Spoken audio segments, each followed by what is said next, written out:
told when these forecasts go wrong? Well, we're told that what we need to do is to produce structural reforms which will get the economy more like the underlying perfect model. And secondly, that the model should be modified to take account of market failures and imperfections.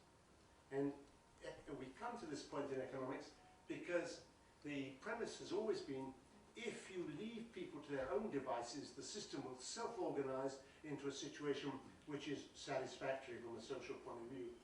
And usually by that we mean what's called a Pareto optimum. But in the 70s, economists proved that with the standard assumptions and with our models, we cannot show that an economy that's out of equilibrium will ever get there.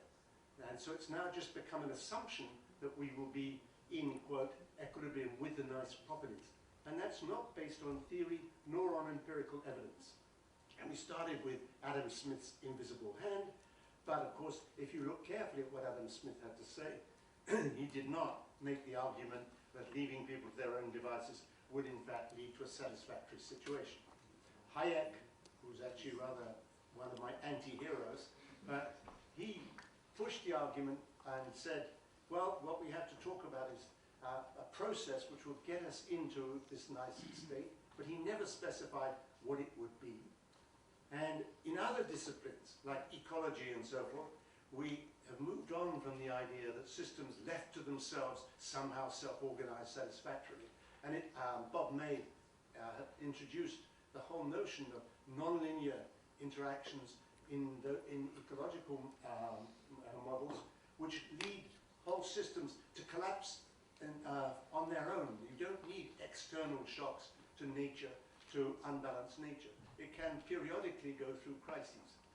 And in many other disciplines like biology and so forth, that has been taken on board. And for a long time, physics has worked with models in which there are phase transitions, which there are collapses. But we have pursued the path of 19th century mechanics and not allowed for that. And we had a lot of confidence in our theory, remember. Economists can build up confidence in a rather short period of time. Bob Lucas said the central problem of depression prevention has been solved in his American Economic Association address. Ben Bernanke wrote many papers on the Great Moderation, which he attributed to better policy making. And our models functioned pretty well during that period, but shouldn't any models have done so? And the economics ship was thought of as being unsinkable. And those people who have a little historical knowledge will know that that's the Titanic. And what about economists and models? Why do we have this faith in our models? Well, take this quote from Mario Draghi, a person for whom, by the way, I have great respect. But in a weak moment, he explained that the euro was like a bumblebee. And a bumblebee is a mystery of nature because it shouldn't fly, but instead it does. And what he meant by that was that we have models which say it can't fly. And now he says, I think people ask how come. Possibly there was something in the atmosphere.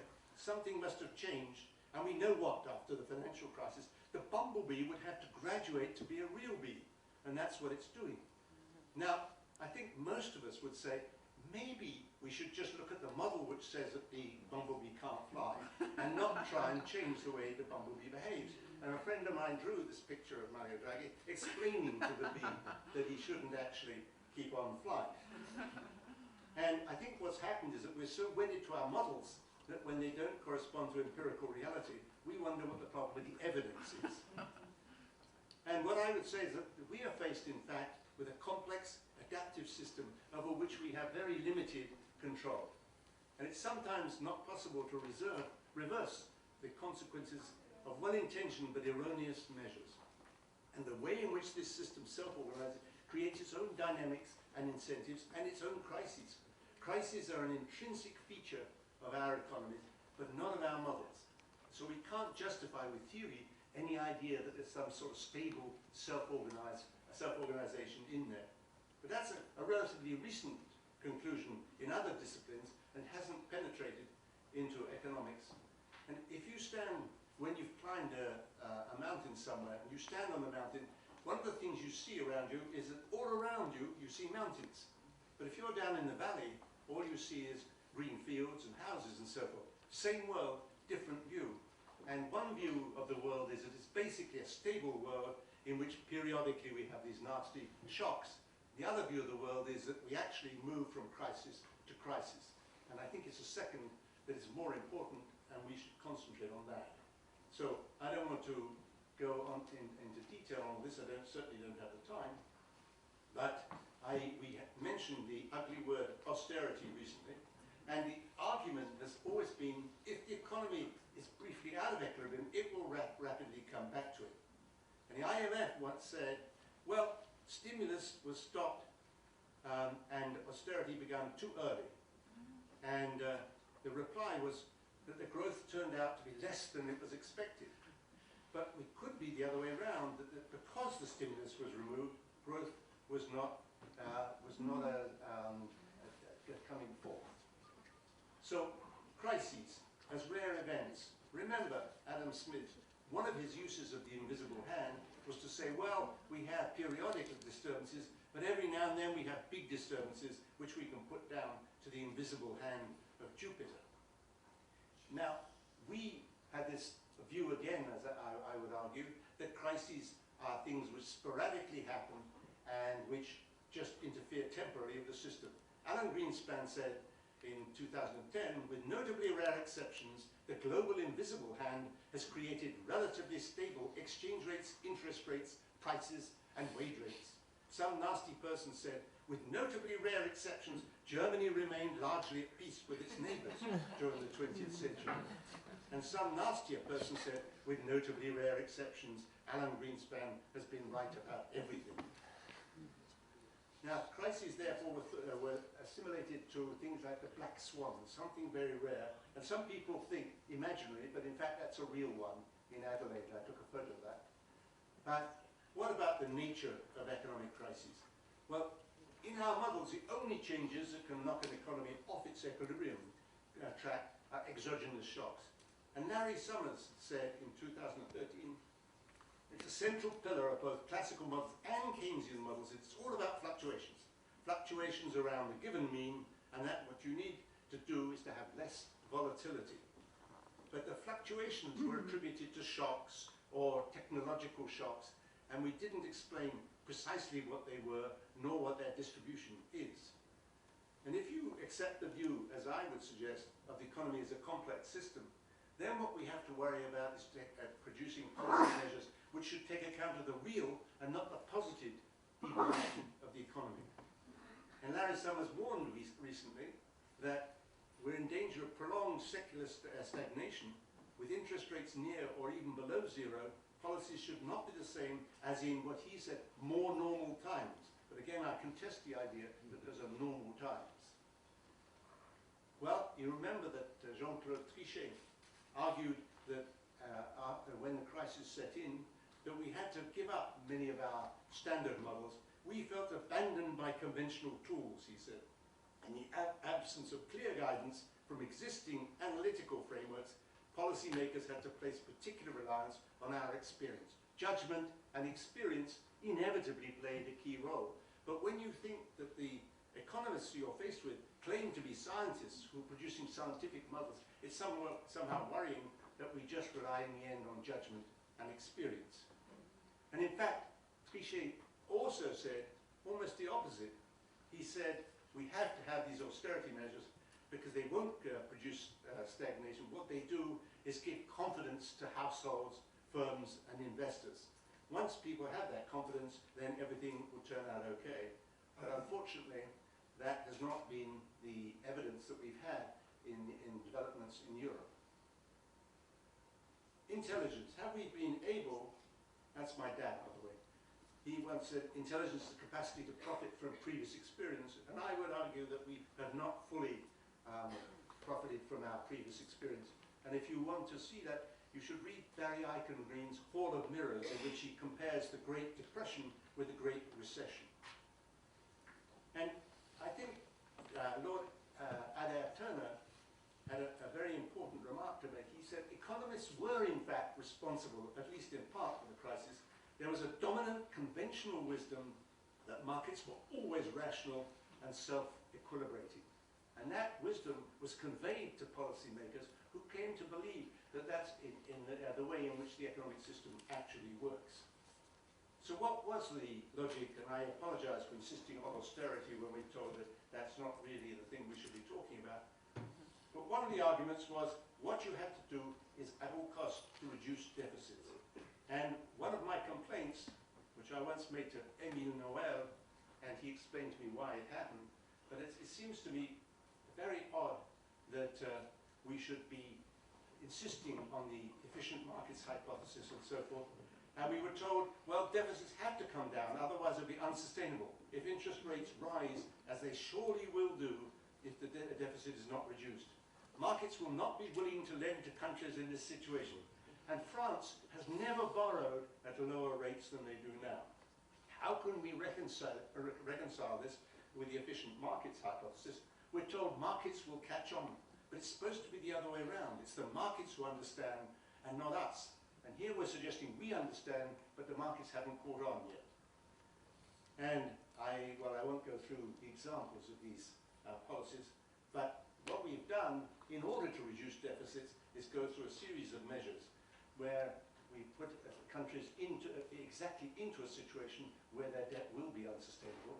If you take Brian Lucy's numbers for Ireland, they're going to have a debt of around about 180%.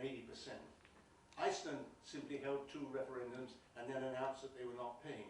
Not surprising for a country of 320,000 people with the sort of debt that the banks had built up. Okay, what about the targets for debt reduction? These came from the Maastricht Treaty, and I have always argued that it made no sense to put numbers in a treaty, numbers which are immutable, and with no particular intrinsic value. 3 has absolutely no significance. So my suggestion would be that we replace 3% for the deficit limit by pi. Pi is a sort of serious number, and that's the sort of number that you could... Now, Cas Hommers, a well-known Dutch economist, being Dutch, said, no, I think it should be E. But I think that's a bit too much, so I think we should stick with pi. Do we have any reason to believe that targets are useful? Japan runs a debt of well over 200% and is still surviving.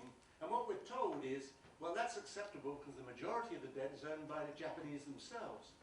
But I would ask, would a 200% Greek debt be acceptable if the Greeks owned all their debt?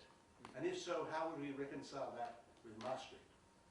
What about the basis for these, for the sort of policies we've been running? The famous 90% turning point, which has been used by many policymakers as a point where if you get above 90% in terms of debt, then you start to get into trouble.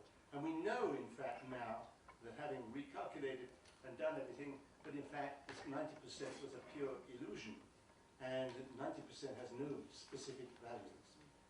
Recall the fiscal multiplier. We mustn't start trying to expand the economy, because the fiscal multiplier, that is, every euro spent will only generate 0.8 euros in future GDP. And we turned out that when Olivier Blanchard redid the calculations, it turned out to be well over 1%. But that was published as an article in the AER, and nobody outside the economics profession paid much attention. So the lesson would seem to be not less, but more monetary and fiscal stimulus. More investment, particularly from the public sector, and in education and research to generate the income to reimburse the debt, if you believe the new figures from the IMF. But that's not what we're doing. And nowadays, people have started to gather together to argue against the sort of policies we've been running. And the last G7, which finished 5 minutes only, okay. Last G7, which finished on May 26th, found a coalition of basically all the countries, with the exception of Germany and the UK, arguing against continuing austerity. The ECB has difficulties because of its the problems with the legal problems with, for example, Germany. But one solution would be a determined alliance between France, Italy, and the other southern countries to resist this pressure from our northern neighbours. Remember, I'm now a southern person. Okay, evidence from I don't have time to talk about that.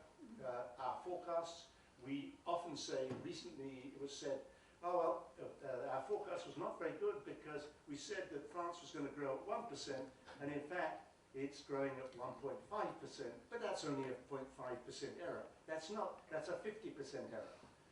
You know, if you say 1% and it turns out to be 1.5, we are lousy at forecasting because of the nature of our models.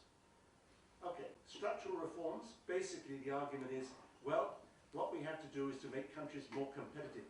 But that's a non-cooperative game at the expense of labor, and may also explain dissatisfaction in many countries that seem to have done well, and yet many people within those countries don't feel that they have done well.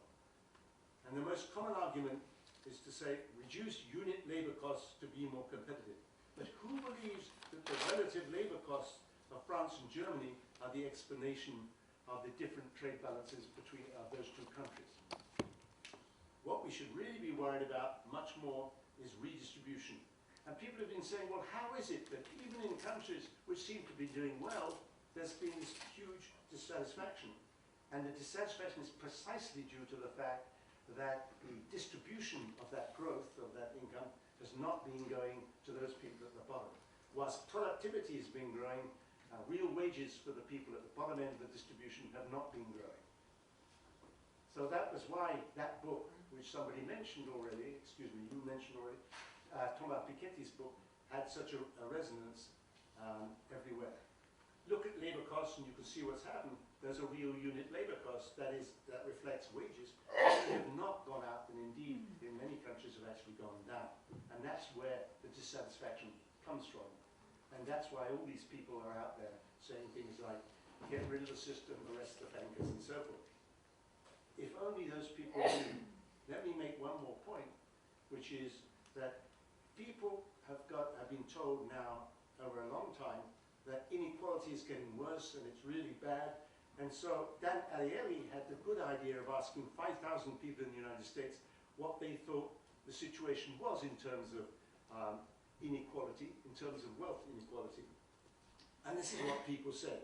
When 5,000 people were interviewed, on average, people thought that it was about 60% of people who had the top 20% of wealth. So that was their idea of what the actual situation was. Then they were asked, what would you like it to be? And they thought that the top 20% should have about 30% of wealth, because after all, you have to encourage these people who take risks and entrepreneurial. But the problem is, this is the truth. The truth is that the top 20% have over 85% of the wealth. And people still do not realize that. So the difference between what people think inequality is and what equality actually is as far away from as is their ideal view. So in other words, people, even with all the publicity that's received, are unaware of the real inequality that exists. And this is a dangerous thing, and it's an intrinsic part of the way our system works, that inequality is increasing. And that was a point that Thomas Piketty had to make. And we will not get out of this by saying, well, more and more growth, then with the tide, when the tide rises, all boats will rise. Because growth, as Bob Gordon points out in his recent book, The Rise and Fall of American Growth, growth is not going to be the solution to our problems. It's going to have to be redistribution and a change in the nature of our measures of what wealth is. And as I said there, people know so little about the current situation. Why do we believe in our models that they understand the way in which the economy works and how it will evolve in the future? Okay, so I don't have time to go through any of this, but I would like to say that one of the things that Ben Bernanke said was, I just think it's not realistic to think that human beings can fully anticipate all possible interactions and complex developments. The best approach for dealing with that is to have as many fail-safes and backup arrangements as possible. And that's exactly what people who believe in liberalizing the economy don't believe. They don't think that we should be doing that. And I think that's what's going to be absolutely necessary. Don't have time to talk about the financial sector, but I do want to say one last thing, if I can find it, which is the efficient markets hypothesis lies behind the whole of all of our models of the financial sector and their impact on the real sector. And the efficient markets hypothesis says, essentially, the system works in such a way that all the prices will tell you everything there is to be known, and you don't have to worry about looking anywhere else.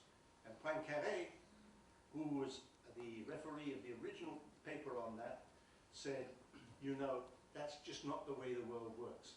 The way the world works is that people start to look at other people and they behave like sheep. They do not do the rational thing, look at their information and then act upon it. And let me give you a quick illustration of that, where you don't need to, there you are. This is what happens in financial markets. These people are standing in Times Square looking up at the sky. Why are they standing there looking up at the sky? Well, after a while, 5,000 people stood there and looked up at the sky. Because if these people are looking up at the sky, there must be something to see there. So they inferred, the other people inferred from them, that there was something to be seen. Even the cats looking up at the sky. And here is what a nice thing from The Economist. And it said that a guy here says, I've got a stock here that could really excel. And off it goes, sell, sell, sell, sell. And then down here, this person said, this is madness, I can't take it anymore, goodbye. Buy, buy, buy, and off they go again. And down at the bottom is a guy saying, I've got a stock here, and off we go again. So the problem with financial markets is that there's contagion and interaction between individuals, which blows them way off course. And to some extent, the same thing is true of the real economy. Okay, so let's go off all of that. And the financial sector, of course, Judge Brandeis said at one point, the goose that lays golden eggs has been considered a most valuable possession.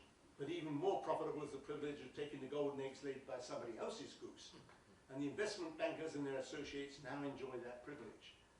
And that was published in 1914, and you might find it understandable that the book was reissued in 1933. Anyway, so let's stop worrying about this, and I just want to say that the whole system, the financial system, simply got completely out of control because we wanted to deregulate it. And this is a store in the south of the United States, US Center, hair, nails, gifts, and mortgages. And you could buy mortgages there, just like you could buy anything else. And that part of the system led it to blow up. I don't have time to do all of this, so I won't point out what Warren Buffett had to say. Derivatives are financial weapons of mass destruction. I would like to say one thing, though, which is that the way in which the system develops is exactly an example of a complex system that develops its own incentives, and it gets running without you in any way being able to control it. And you can see here what was happening at the time. The derivatives were being rated as A, everybody bought them, everybody sold them on, and everybody was happy until the whole thing collapsed. And and then of course you had Ben Bernanke who flew in, and his argument was we just have to put more and more money into the system.